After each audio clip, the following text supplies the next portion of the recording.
Hey, my name is Mari, and I am so excited to be joining Ashley today. And we are going to be talking about wellness and community movements. Hey, Hi. Ashley, how are you? I am good. Excited to be here. It's one of my obviously favorite topics to talk about, so I'm ready. Awesome. If you want to just introduce yourself and let us know who you are, where you are, and all the things. Yeah, hi everyone. I am Ashley and I am in Philadelphia. I've been in exercise and various settings and strength training for about 20 years. I was born in the Midwest, so I've been on the East Coast my entire adult life. Had an interest in kind of exercise and sport and what the body could do like from a very young age. I remember actually like buying a weight bench when I was 12 years old with my babysitting money. So I always had an interest. I wouldn't consider myself any type of elite athlete, but I liked, playing sports. And then when I went away to college, I had the opportunity to work in the training room with some of the athletes, majored in kinesiology with a concentration in sports medicine. So there I really got to see the power of strength training and exercise and what it could do. So that was kind of it for me. As soon as I graduated, I went and got some of the top certifications in the fitness industry, and from there I've worked with everybody from kids all the way up to 85-year-olds. So I've worked with a lot of people. The last 10 years I've been working specifically with pregnant and postpartum moms on strength and core training. Wow, what an introduction. You have done so much. Actually, I will be in Philly in soon, so I'm Ooh. excited to come to Philly. And Do you come I up often? so I have family that lives in Philly, but I am coming there just to for entertainment. So we may have to link up. Yes, absolutely. Absolutely. So it is. So I'm here in Columbus, Ohio, and it's like a wind down time. So I do have a glass of wine. I'm so excited to talk to you and get your thoughts and perception on um, what you're doing. So let me see the topics here that we have. So we're talking about strength as part of everyday wellness. So can you give me a little bit more insight of what that means to you?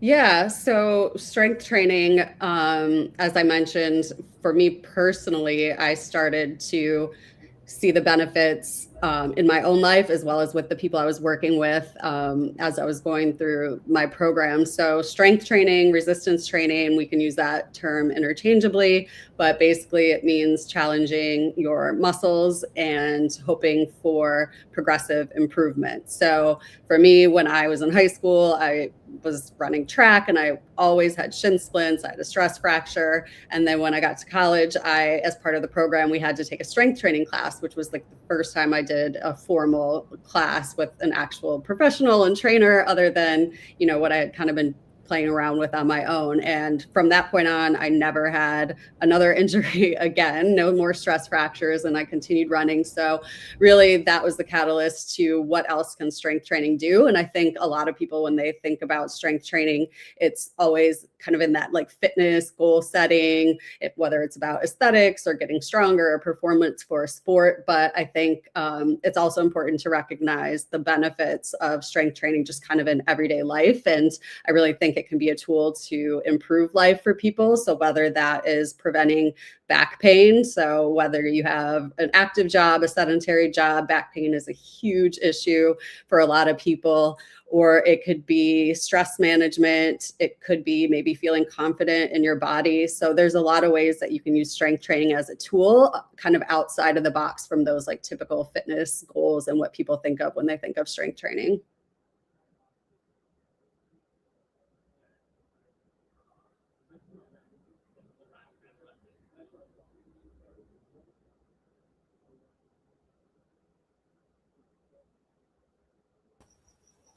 Looks like we lost Mari there for a second. Hold on. Oh.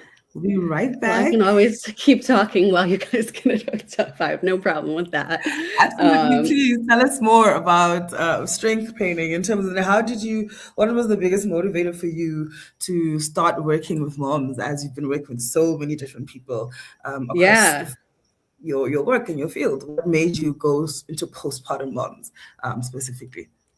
Yeah, I would love to talk about that. I think that it stemmed from my personal experience. So I have an 11-year-old daughter. So I've been working with moms for about 10 years, kind of officially. During my own pregnancy, I had a pretty smooth pregnancy for the most part, but one thing that I had wanted to do was stay active. I was strength training on my own before I got pregnant, and I remember one of my doctors saying that, don't let your heartbeat go above 140 beats per minute, and some other guidelines that I knew to be outdated after I did my own research. And even though I felt that I knew I could stay active, there wasn't a lot of resources outside of prenatal yoga, maybe, that I felt really confident in using. So at that point, moved through my pregnancy, postpartum. I ended up having a C-section. And so I had a lot of core training to do to feel strong again. And I just remember how terrible the first workout felt and not really knowing what I should be doing. Kind of the same thing. I couldn't find a ton of resources. I did end up finding a pelvic floor physical therapist. And, in that profession, they're pretty skilled with pregnant and postpartum moms. And so I learned a lot from her.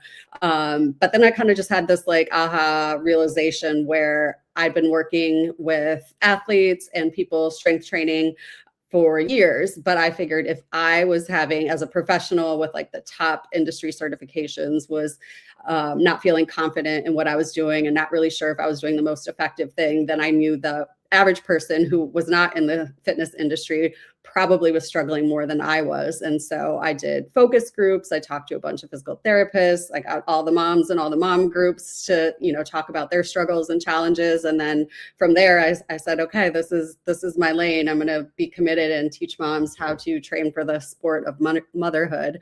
I figured if we can train athletes for their sport and rehab and all of that, then why can't we do the same for moms who are obviously going through a lot of physical and emotional changes? And like in turn, for me, when I had my first son, the emotional part of that is very like taxing, just not on your mental health, but on your physical health as well. And so, as I was going through the process of, I feel like it's something we don't really talk about, Ashley. I feel like it's something that we don't really express in terms of, hey, like this is, you have the baby, then how's the baby? Then you go into like the motherhood, and people are asking questions so much about the baby, and they're not really asking about you. Per se. Right. Yes. So it's a very and I understood this. I had a girlfriend that just had a baby not too long ago, and she literally she was just crying. She just had a breakdown, and I was just expressing to her like, hey, this is normal. Like the emotional part of it, like it's something that you really can't explain per se, I agree. but it's if you don't have the right resources or people around you to support you, then it's definitely could be, taxing. So Yeah, I agree with that completely. And after, working with moms, I think the benefit, I had a studio here in Philadelphia. So I was working with moms one-to-one and in small groups. And so from that experience, I learned a lot from them and was inspired by them. But one thing that, we started doing is when people are coming in pregnant, it's like, let's set up your circle of support before you have the baby, because when you are sleep deprived and tired and feeling that all your attention should go to the baby, it's really hard to seek those resources that you need. You might not want to speak up about mental health. You might not know who to reach out if you're having pelvic floor issues. So really setting that up beforehand. And again, coming back to the theme with strength training, it's absolutely a tool. I think it's a little unfortunate that we don't have a ton of studies in pregnancy postpartum postpartum, where it's definitely increasing. We're getting a lot more because they're realizing we can do a lot as moms. But for a long time, the studies that were being done were not on moms. And so the advice that was given by doctors and the support there, it just wasn't there. And we're getting better. But I think with strength training and exercise, you can address so many of those things. And of course, I'm not talking about like diagnosed postpartum depression or anything like that, although strength training has been shown to reduce depression in kind of the general population. So you might be able to, make that connection.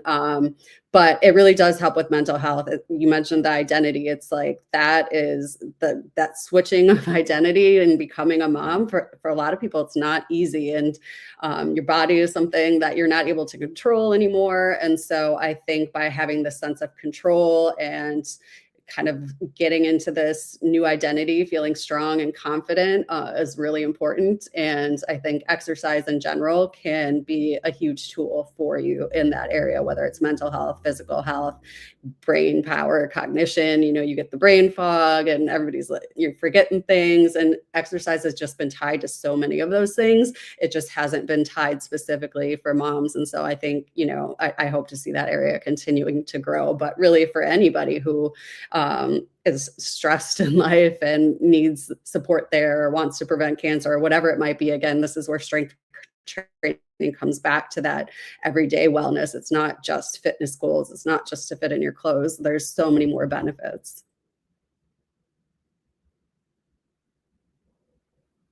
Very true. It's not something that we are talking about every day. Like I remember even just as like coming to a mom, like when we're talking about just like nursing, how hard that was for me and the emotional. It is so emotional. I appreciate you so much for sharing what you're sharing with us because we don't talk about it enough. So I'm super excited to continue this conversation with you. In terms of what you want to share, and in terms of how to like maintain and how to like move forward after this process, what would you share with us? Yeah, I think that sticking to the theme of things that we don't talk about enough, there is so many fitness resources out there, whether you are on ChatGPT creating your own program, whether you're doing something online, going to the gym. We have all these studios out there where you're getting like the dark, the neon lights, the music. There's so many options, which is great. I think one thing that we miss though, which makes it hard to feel like fitness is working for you or to fit it into your life, is how to personalize it. And so there are many other factors. And again, I'll kind of tie it to moms, but this is applicable to anybody really. You really have to look at you personally and what you need. And I don't think we take time to pause and think about those things. So everything from whether you've had a past injury that you might then be fearful that you're going to aggravate again. So maybe there's certain exercises you're not going to push on. So if you're in a class and you're skipping these exercises and doing something else, you're probably not getting the benefit from that class that everybody else is. Or maybe you are inconsistent with exercise. If you're inconsistent with exercise, part of your focus should be whether you're enjoying it for one, but also whether you're scheduling it in a way that works for you. So there's just so many factors that are beyond just fitness goals that most people are not considering. And that's really the first step in figuring out what's going to work with you so that you can make exercise and strength training part of your everyday program. Yeah, absolutely. I do feel like, especially coming like transitioning into that space, you really are not thinking like, how do I get back to me? It's more, I feel like sometimes it's more of us like a survival. We're just trying to survive and keep a child alive. Yep. But then there's so much expectation that comes from that, right? So it's just like, oh, you see, mom, the baby you dress the baby, you bathe them, and then a lot of times we're neglecting ourselves. And so that's really hard to think, okay, because we're not thinking about anything else but that baby. So in terms of Sorry. I was just going to add to that. I think that what you're talking about is mom guilt, and that is very real. I think that, there's a lot of people who don't want to say, hey, can I have a babysitter so I can go to the gym? Or they feel bad if they miss a bath time because they wanted to go for a walk. And so I think it's really hard for moms to look at exercise as something other than a luxury, which is partially why framing it in a way where it does have all these health benefits and it is for mental health and it should really just be part of that postpartum care. Unfortunately, for most people in the US, you get that one postpartum appointment and the rest is all about the baby. You're going every week for the baby, but you're like, oh, good to go at 6 weeks. And for people who are wanting to be more physically active, that's kind of the appointment where it's like, yes or no, like the green light to be active, but then there's no context on what you do next. So just because there's nothing medically preventing you from being physically active, it doesn't give you a starting point. It doesn't even mean that you're ready. I mean, a lot of moms at that 6-week mark are not ready to do much activity, but also there's moms who want to do things before the 6-week appointment and people have a fear that you're not supposed to, or you can't, or that something's wrong. You have to see the doctor first. So I think that we're just really doing a really poor job in supporting moms. And I would say that I didn't track this, but I would estimate about at least 98% of the moms that came to me for help, all of them just wanted to feel good in their bodies. I think when I started to tell people, what I do for a living, everybody's like, oh, so you help people like lose the baby weight. And nobody has nobody postpartum had that at the top of their list. Could it be on their list? Sure. But most people are just not feeling like themselves and they just want to feel good in their body again. Actually, it's such a beautiful thing that you're doing. Like, I can sincerely hear that you genuinely are supporting moms and women. Just being a mother myself, and we're talking about mothers in like the U.S. That's huge. You hear in other countries that these mothers they take more priority in self care. In other countries, they may get a whole year off. They have Right. time. So with where we stand right now and what is available to us, we're talking about 6 weeks, and I hear you. It's just not enough. It's not enough. Mm-hmm. So be able to have the support that you're providing to the community is absolutely amazing, and to be able to have that support and know, yeah, it's not enough, but to have someone like you, Ashley, to help guide and support that process is definitely needed. And I wish I had it when I have my son. My son is 16 now, but I definitely appreciate what you're doing in terms of giving what we need. It's so needed. So is there anything else that you want to share in terms of how we can support each other, or anything else that you want to bring to the table, and let us know? Yeah, I mean, I think that outside of that personalization and kind of really looking at those factors and barriers in your life, the other piece of being successful with exercise is, especially through motherhood, but for anybody, is really that mindset shift that like exercise doesn't have to look the same all the time. One season of your life might look a little bit different than the other. And it really helps, and you're going to be much more consistent and successful if you determine what you need in that moment. So really asking yourself how exercise can be a tool. It's a huge tool. So giving an example of a new mom, one of the first things that you just want to start to kind of move around. So walking might be a goal and maybe you were strength training all your pregnancy and you're like, I should be doing more than walking, but you really have to look at what can exercise help me with right now. So I developed a framework that I had been using with hundreds of moms. And, I think I can think back to some of them where, they got to their due date and they were still strength training, and the couple of them were like, oh, my OB said that I was really strong, so I was doing all these different positions in delivery. Or moms that came back at 6 weeks and just knew that they could do something, but not jump into their old routines. And so the framework really starts, it's kind of layered if you think of it like a pyramid, and that bottom layer being core. So a great starting point for everybody is the core, because that's going to be the center of what you do. So for a new mom, it's like pelvic floor and re-strengthening that core again. And then there's a progression there. And then once you kind of get some of that underway, you're able to do more movements. And so I always say train for movements and not muscles. Certainly there's a point where you can have goals where you're looking for the aesthetics, that nothing wrong with that at all. But that function is the most important piece. So, a new mom, you are going to be bending and lifting. So can you do a deadlift? Can you do squats? Like, what movement patterns are you training for? And then, once your core is strong and you have those foundational movements down, you're not having pain in your life, you're moving okay, that's when you can go back to those like traditional fitness goals. So that fitness layer is on the very top of the pyramid, and everybody progresses differently.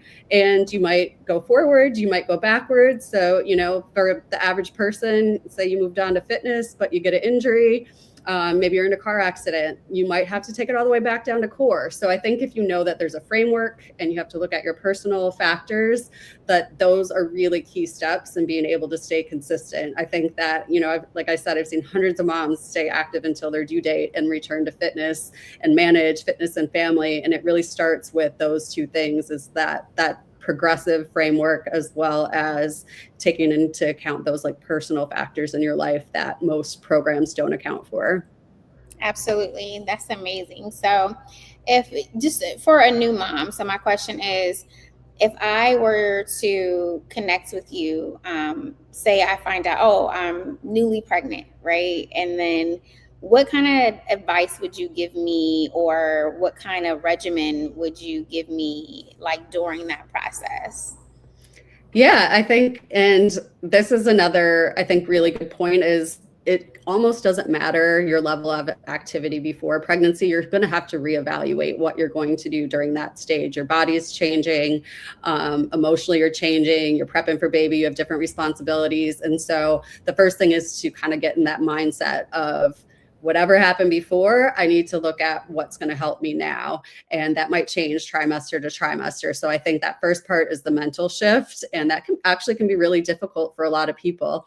And then, I always start with core training, because a strong core is really going to help you get through your pregnancy. So I think without, knowing the mom's exercise history or anything like that, those are really the two starting pieces. In terms of what I offer to people I work with now. So after my studio, when I saw that, there's something here, this is really working, people are succeeding and feeling strong and confident all the way through motherhood, I did put it in a book. So Active Mom is out, and it does go through the personalization, because there is no one size fits all. There is no best exercise list. It's really up to you to personalize. And sure, if that means, going to a spin class and following an instructor, like that is totally fine. If working with a personal trainer is what you need, great. If home workouts are what you need, great. But really having that foundation. So if you are pregnant, you can start exercising. Your doctor will tell you if there's any major contraindications to exercise, but there's enough research now to not fear it. I think that most people have this concern, but the benefits outweigh the risks for majority of healthy pregnancies. So, start with just moving, start with some core, and then go from there, I think is a really good starting point. And, it doesn't matter if you're first trimester or last trimester, because again, you're going to have to reevaluate kind of each stage as your body changes anyway. So you're never behind, you're just finding what works for you now. And, I really encourage all pregnant people to do some type of activity and not put that pressure on yourself that it has to be this perfect routine or what it is. But you have a lot of options. That's the good news, is there's a lot of evidence now saying that interval training is not harmful to the baby, that strength training is great, that, you can still do walking programs. So I think that if we can kind of get rid of that fear and just get started. You're not planning for the baby, or then sometimes you are. So when that light bulb hits and you're like, oh my gosh, I remember when I was pregnant with my son, I just had this, I looked at myself in the mirror like, I'm going to be a mom. And then so sometimes we have that realization like, hey, it's crunch time. It's time to get serious. It's time to do everything I can for the baby. So you said you have your book is called Active Mom, correct? Yes. Yep. Active Mom. And it really, I mean, when I say I obviously I like the book because I wrote it, but I think that, you know, you go to any pregnancy book, you might find a chapter or a couple pages. And I think that moms and women, we're in a space right now with healthcare that we want to be empowered. We want to know what's going on with our bodies. There's equal talk about menopause and those things. And so what I wanted to do with the book is go through all the research and combine that with my 10 years of what I've learned working with moms so that it's practical and put it all in a book. So I knew what was working in the studio, but I was like, more people need access to this information. And I had clients encourage me to do this just because I think it's a resource, like a resource you can go to during pregnancy, after pregnancy, all through motherhood, because again, you're going to have to personalize at different points in your life. And so I really want this book to say, hey, it's safe. This is what works. It's tied to studies and science, but at the same time, exercise guidelines are not enough. Like, what do you do with them? Okay, I'm supposed to strength train 2 days a week. How do I know what to do? So it also combines those practical elements and takes into account fatigue. And if you're tired and, if you're juggling your schedule because you have 3 kids going to different sports. So it takes into account all of that. Point, like, you guys have to get this book, because I will say that when you mention like menopause, perimenopause, like, this is something I feel like it's not really talked about as much. So the fact that you bring this out in your book is absolutely amazing. I feel like it's something that we need to tap into even more so, but it is a journey. And so this is what you created for us. We're so excited to be able to have the resources and education, and speaking to you about what you're doing, how you're changing the community, providing what mothers need. And we so appreciate you so much, Ashley. Well, I mean, it takes moms like you to bring it to the forefront and talk about it. I think the more we do that, you say the word community, and that's exactly it. I call it the active mom community. It's like, no matter what that activity looks like, there is moms that, they want to enjoy time with their kids. They want to enjoy pregnancy, and we can have a community of active moms. Absolutely. Again, we thank you so much for just taking your time out to share. You guys, please check in, find out where you can get your book. Ashley, if you can give us all your social media so that our audience can follow you in terms of Facebook, Instagram, can you share all those things with us? Yeah, absolutely. So the website is activemomfitness.com. So that's where you can find all the retailers that are selling the book. It's, Amazon, Barnes & Noble, Walmart, bookshop.org, but all of that is on activemomfitness.com. And I am on Instagram, and you can kind of check out all the moms that I've worked with if you scroll through, as well as me and my daughter. And so that is just at Active Mom Fitness. And if you are on LinkedIn, that is Ashley Reid XFizz. So a few different things, but activemomfitness.com will get you everywhere. Oh my gosh, thank you so much. And if anybody has any questions or anything for Ashley, please reach out to her on her socials. She'll be more than happy to share information and give you guys insight. Otherwise than that, Ashley, thank you so much for giving us all the gems. Appreciate you so much. Thank you. I appreciate you guys letting me be here with you. I think it's an important conversation. Thank you so much. Absolutely.